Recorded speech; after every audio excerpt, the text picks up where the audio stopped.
people are coming in.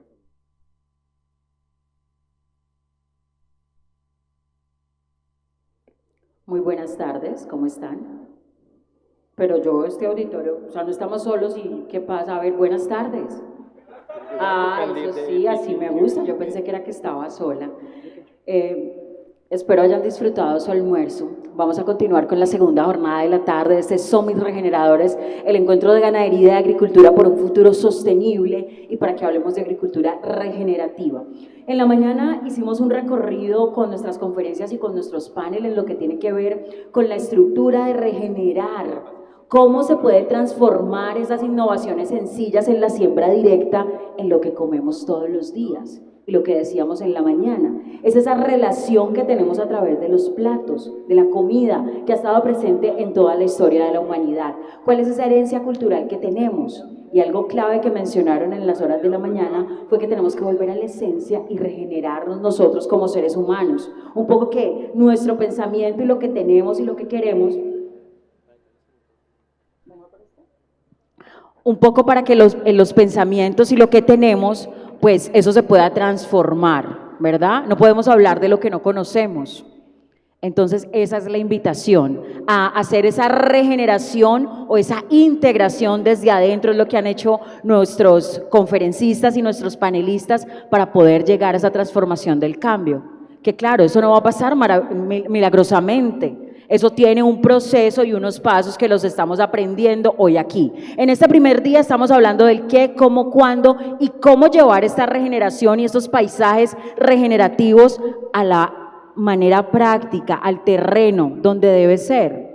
Cómo nuestros productores, nuestros agricultores y campesinos pueden empezar a hablar de agricultura y ganadería regenerativa. Así que vamos a empezar con esta jornada de la tarde. Ustedes saben que tenemos también varios salones alternos, el 2.3, el 2.4 y el 2.5, pero ahora vamos a tener aquí nuestra conferencia magistral. Tenemos un invitado internacional, él está aquí desde horas de la mañana y es un hombre que sabe muy bien cómo funciona la catalización de regeneración. Él nos va a dar cuáles son esas miradas de la regeneración, cuál es la raíz, cuáles son los estándares, los mercados y los sistemas y cómo eso puede transformarse o llegar a ser una transformación real. Así que vamos a recibir desde Estados Unidos al director ejecutivo y cofundador de Regenified, Salar Shemirani. Salar, bienvenido, recibámoslo con un fuerte aplauso.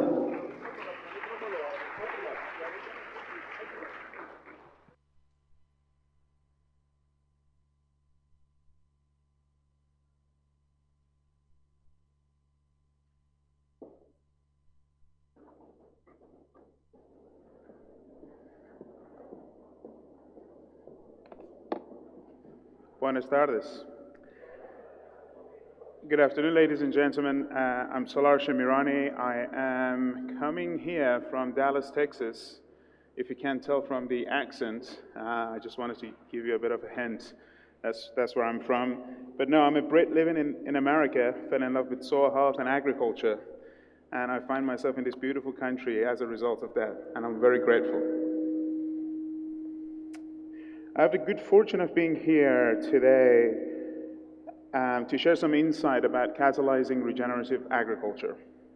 To do that, first we must understand why. And my fellow partners and colleagues will be holding a panel discussion shortly after my talk, and I just hope that I'm able to set up that conversation and share some context ahead of time.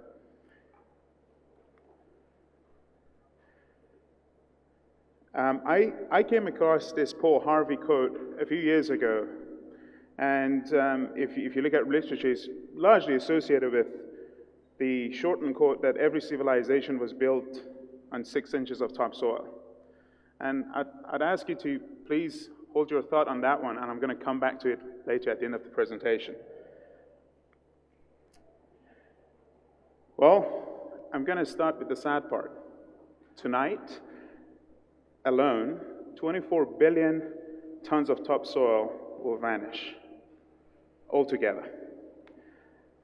And if you put that into context, that's the mass of humanity put together multiplied by 3. For those football lovers, that's 100 football pitch gone eroded, went away, washed downstream. If this hemorrhage continues, global yield could crash by 30% by 2050. And what will that do? That will push food insecurity to over 3 billion people, our neighbors, our friends across the world. And it is not a surprise that soil degradation is eroding over $10 trillion from our economies every year.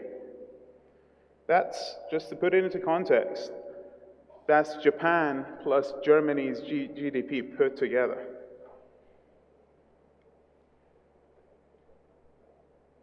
But the first to pay are farmers.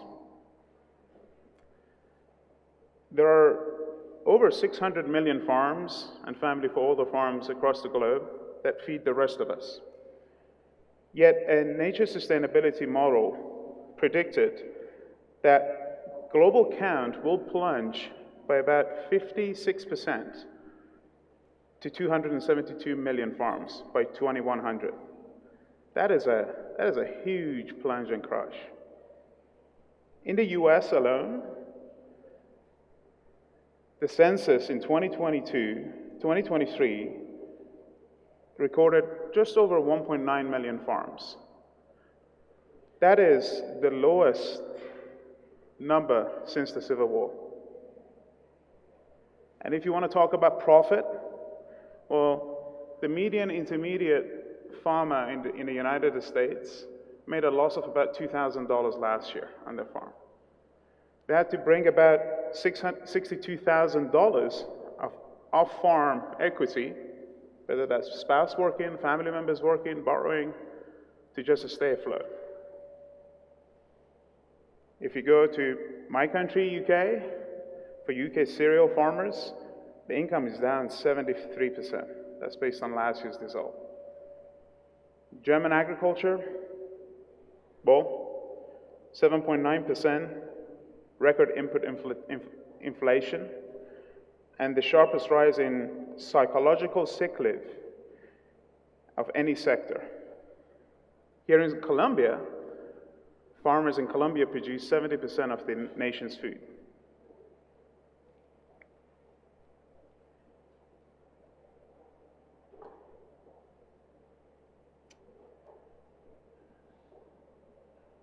And if you want to talk about mental health, well, that's the sad part. In the US, male farmers die by suicide at a rate of 52 per 100,000. That is the highest of any occupation. England and Wales reported 36 farm sector suicide in 2021. More lives lost by suicide than actual in-farm accidents. And if you want to talk about costs, well, global fertilizer prices have skied up 80% in 2022, and they never retreated. A generation ago, 1 in 8 Americans farmed. Today, 1 in 50 does. But we must recognize that farmers are at the front line of nature's most remarkable entrepreneurship, stewardship, and protection. Every clause in agricultural standards or protocols, in my opinion, must start with a very blunt test. What will this mean for the farmer? And I'd like to ask you to hold that thought for a minute and just imagine how that could scale if we just thought about it from that perspective. We live in the most consequential era in agriculture. And the revolution, this movement is already underway. Rodale Institute is predicting that if we move to regenerative agriculture across full adoption, we could offset 100% of current human emissions.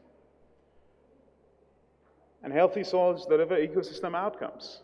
If you look at it from this perspective, if we just move all our agricultural land into regenerative practices, the results are humongous. But there are 4 challenges that we need to overcome. 1, making sure we can actually measure that progress to be able to understand what is working and what is not. Number 2, transition capital and partnership, and that's all of us. Number 3, creating a streamlined supply chain that supports identity preservation. And number 4 is proven farmer economics model, an end-to-end playbook. And at Regenified, we are very committed to enabling that. And regenerative agriculture is proven to drive improved outcomes for farmers. If you look at it from a cost perspective, if you look at it from a profit perspective, money matters. US farm debt will hit $560 billion this year.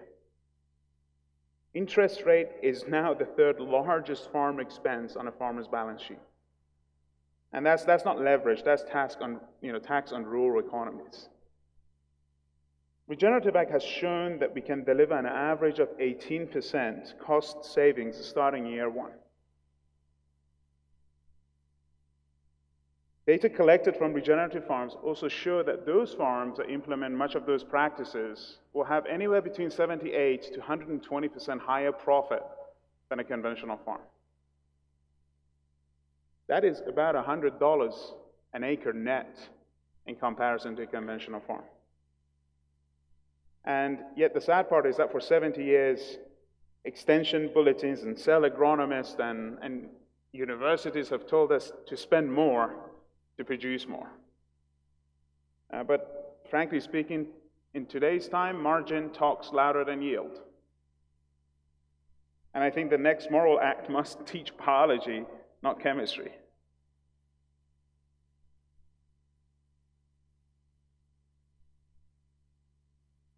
I often talk to my co-founder, Gabe Brown, who is a farmer from Bismarck, North Dakota, and I ask him, Gabe, you've been doing this for 30 years. Tell me, how do you feel about today? Are we making progress? And he tells me, Salar, and I ask that question from him very, very, very often.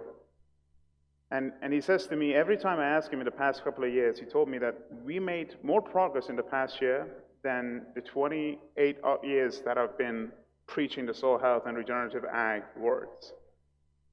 And it's funny that every other year that I ask him to today, he says in the past year, we have made more progress in all the years put together. So it's incredibly exciting times where we are. We are seeing over 250 million acres committed to practicing regenerative agriculture worldwide, which is a great number to start with, and we need more of that. We see about $1 trillion worth of global revenue from agri-food and beverages being committed to regenerative agriculture. And if those are not enough indications for us to catalyze and scale regenerative agriculture, folks, I'm not sure what is. But if you can't measure it, you can't manage it, nor you can improve it. And I'm here to share some perspective from our side. I respect the industry has a lot to measure, to want to learn about, to want to discover and research. All I can say that I'd love to share how we look at it from our perspective at Regenified. We were founded by 3 farmers and me. And our goal was to make sure we create a farmer-centric standard and protocols that measures and recognizes regenerative agricultural practices on farms and be able to provide the context, the information to farmer to make improvement and to the market to bank on that recognition. We have deep roots from 1990s, where our founders actually came to the realization on their own accord. We've been trying to tread the commonalities between science and practicality for as long as they've been doing so. And we are very fortunate to have farming insight that enables us to support our farmers. We were founded about 3 years ago, and since then we have made incredible progress. We have been steadfast to test our protocols and a standard for US market and be able to see how we can apply our standards globally across different contexts. And I'm here today to preach that to you all, and I would love to hear from you some of the feedback that you have. I'm sure my colleagues are helping me out to bring the slides back very shortly.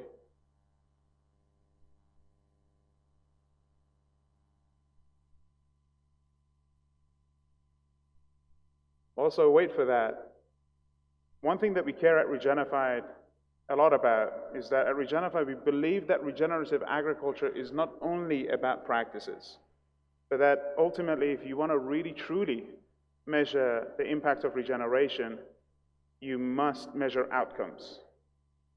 And it's difficult because if on earlier stages, if it's today, you're starting those practices, you can't really measure outcomes at the extent that you'd like to.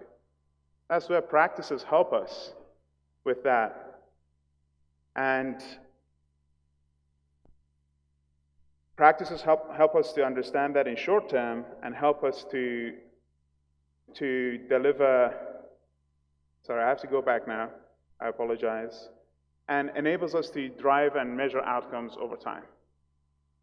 So what we do at Regenified, we believe that measurement and the standards alone are not enough to move the market.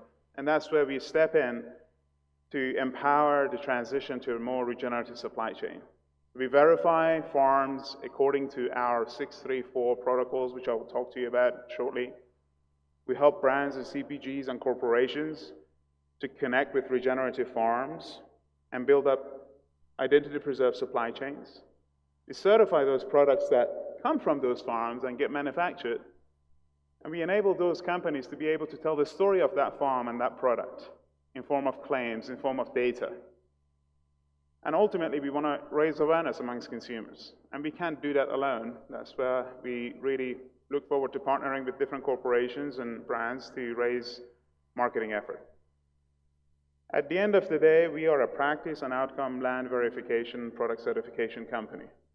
How we work, it is critical that we visit farms as much as we can.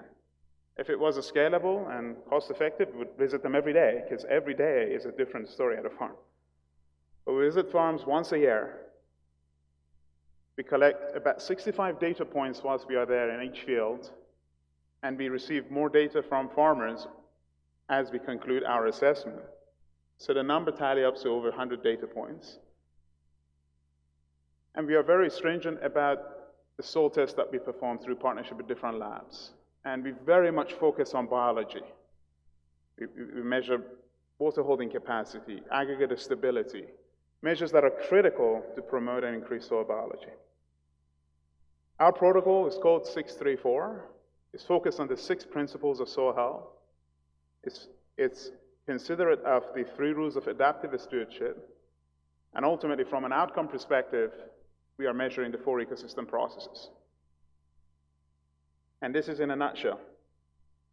And from a 6 principle of soil health perspective, context is an absolutely critical part of our verification. You cannot compare a crop farm here to any other crop farm elsewhere. And I do truly mean that, because climates vary, soil types vary, farmer context varies, historical activities and practices on those farms vary. We treat every farm on their own context. We look at all the disturbances that occur, whether that's a mechanical disturbance, chemical disturbance, biological disturbance, could be fertilizers, could be synthetics, could be biologicals, could be compost. We look at the covers and armor on the surface of soil. We look at the biodiversity across the farm. There's plant, bird species, insects. We look at living roots. Are you only growing cash crop, or are you growing other species? And where possible, we also look at how farmers integrate livestock into their operation. And the 3 rules of adaptive stewardship is critical, because every decision that a farmer makes has a compounding and cascading effect on every other decision. It's critical for us not to judge every decision on its own context, but understand why the farmer made that decision, because it impacts other decisions that may have considered. And ultimately, as I mentioned, the 4 ecosystem process is critical. And it doesn't matter where you are, those 4 ecosystem processes stay constant. That's the energy flow, carbon or photosynthesis. That's the water cycle. And many argue that we have water crisis, not soil health crisis. Mineral cycles in soil and soil health, and ultimately biodiversity or community dynamics. And how we work at Regenified, we don't want the certification to get ahead of itself. If you look at across the board, certifications don't have great level of adoption, unfortunately, because you have to have a clear return on investment as a farmer to be able to do that. We want our verification to speak for itself. And for our certification program, we decided to lower the barriers to recognize the commitment the farmers are making and the progress that they make early on and incentivize them to make improvement over time. So that's why as soon as at least 20% of your land is practicing the 6 and 3 and the 4, then we'll give you the recognition that you are certified. But you cannot sit there forever. We want to make sure our verification assessment enables you to make progress to the next tier every 3 years. And unfortunately, if it was within your control and you didn't achieve it, you will no longer be certified. Now, our verification and MRV is built by farmers for farmers. Regenified is, we are measuring practices and outcomes on farms and look at the impacts. We are trying to break barriers with supply chain to make sure that regenerative ingredients are available at scale. We are trying to bring an end-to-end and a bridge connection between in-field assessment, remote sensing, technological data that are available out there, supply chain itself, and identity preservation. And ultimately, we've got a framework that doesn't restrict farmers from making decisions on their own farm. It enables and empowers them to make decisions for what they believe is the right thing to do for them. We are not only focused on practices. We are not focused on a niche market and only focused on that and that alone. We are not an only tech solution. We care about what's going on beneath the soil, because all life comes from that. And also, we are not too restrictive for the average farmer. And we are not there to judge the farmer. That's critical.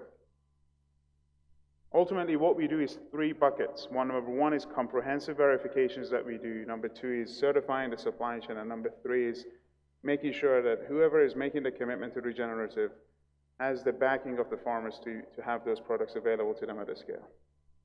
Now, we love ESG reporting. But ESG reporting, or any reporting, must also serve the farmer's need.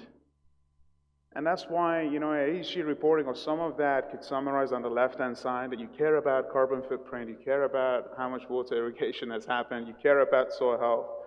But a farmer goes 100 times more in detail. They want to know about soil biology. They want to know about the organic nitrogen versus non-organic nitrogen, because that could be a difference between a couple of tens of thousands of dollars of fertilizers. So the things that we care about in macro level, farmers care about a lot more in nano and micro level. So if we have the left-hand side covered, we have to think about the right-hand side. Yes, farmers care about those nano information, but they also care about observation. That's where it's critical. That's where education happens. It's in the field. That's where you dig a soil. That's where you look at the plants, look at the field. And most of what we see across our verifications with our verifier enables the farmers to understand what we are measuring, so they can consider it as part of the larger context-setting decisions they make on their farm. And ultimately, they care about profit. We have to make sure that those information, those data translate into profit. And I don't mean cheaper fertilizer. I mean how we can use nature to substitute some of our highest P&L items in a farmer's balance sheet. And it goes beyond. So it's not only about the farm, it's not only about practices, it's not only about ecosystem processes. What is most exciting for us is seeing the connection between farming practices, ecosystem outcomes, and nutrient density in our food. So this is some of the studies that we've done. We took a sample from a Tier 5 certified Regenified farm, and we are seeing that an incredibly lower amount of ratio between omega-63. And we have farms that are getting as close as a 1-on-1, which is wild-caught salmon. Look at the grass-fed average. Look at the conventional average. And the sad part is that 80% of what we eat is the conventional average. If you look at phytochemicals, which are incredibly critical to our health, those agents are preventing chronic disease. They're rich in antioxidants. They are the agent for flavors. You are seeing that on certified Regenified beef, you have almost 2.7 times more phytochemicals than grass-fed average or conventional average. So one could argue that for every kilo of that beef, you have 2.7 times the amount of phytochemicals on a conventional average. So am I buying the cheapest item means that I'm going to get the best value? That's for the consumer to judge, but they need to have this data available to make that judgment and decision. Will Harris, who is a southern rancher in Georgia, always says that regenerative agriculture is complex, but it's not complicated. And we truly believe that.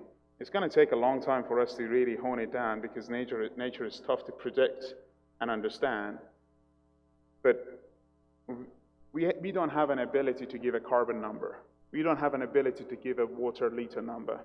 Our verification goes beyond the basics of carbon and water quantity to really understand what is going on a farm and enable the farmer to have a more profitable operation.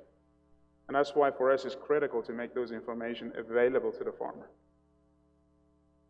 Now, what about the future? Well, we are seeing an emerging regenerative market taking place. And that's consumer-led. We have a general consumer which forms all of us. And then you are seeing the value-based shoppers that are about 88% of that. And now we are seeing in the past 3 to 4 years alone, we are seeing an emergence of a 32% of that market that is caring about regenerative agriculture, that knows about regenerative agriculture but doesn't understand it. And we want to make sure that through our work with brands and corporations, we are able to help consumers understand what regenerative agriculture is. Talking to a few colleagues at a regenerative beef company, and they said they had a focus study with consumers, and when they said regenerative agriculture, regenerative beef, the consumers thought it's a lab-grown meat. So how we can use some of the data from verification from ecosystems to be able to make that connection with consumers. And we strongly believe that the catalyst for this growing movement is touching all of us. I'm here on this stage because I watched Kiss the Ground. I wouldn't be here if I didn't. And there are many, many other consumers who've done so. It's estimated that Common Ground will be watched by a couple of 100 million people on Amazon Prime, which went live about a couple of months ago. And these storytelling initiatives are critical to raise awareness, to be able to connect to consumers, not only from a label or a certification seal point of view, but from an impact point of view, from what does it mean to you? And it's often more than not that you actually take away from these documentaries and literature that I should care.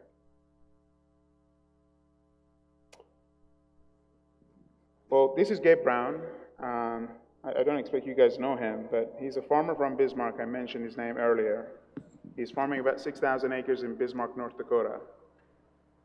Gabe, apart from being a farmer, he's an educator, he's an author, he's a mentor, he's a teacher, but he's also my hero, he's my teacher, and he's my business partner. In Gabe's hands lie the most advanced technology ever made. It feeds the world, it builds human health, it regulates ecosystems, it decides the fate of civilization. It sparked revolutions, literally revolutions in the past. It has the power of healing, but it also has the power of destruction. Everything depends on it.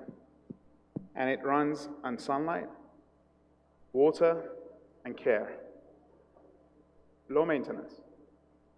All it needs is respect and understanding. I started my presentation that every civilization was built on 6 inches of topsoil. Well, my friends, every future will rise or fall on the same. soil. Thank you.